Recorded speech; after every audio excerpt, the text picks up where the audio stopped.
Hello everyone, welcome back to another video. Today I'll show you how to connect PayPal to Gumroad. First, log into your Gumroad dashboard from the top right corner. After entering, click on Settings in the left sidebar, and then go to Payments. In the Payments section, you'll first see the verification option.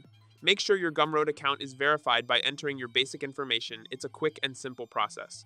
Scroll down to find the PayPal option. To withdraw through PayPal, Gumroad requires your account to be compliant. You must have earned at least $100, and you must have received at least one successful payout.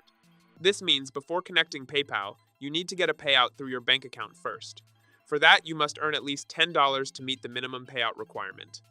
After receiving a successful bank payout and reaching $100 in total earnings, you'll be eligible to add your PayPal account. To check your compliance status, go to Payouts from the left sidebar.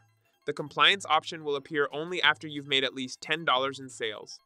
And that's how you connect PayPal with Gumroad. If you found this video helpful, don't forget to like and subscribe. Thanks for watching.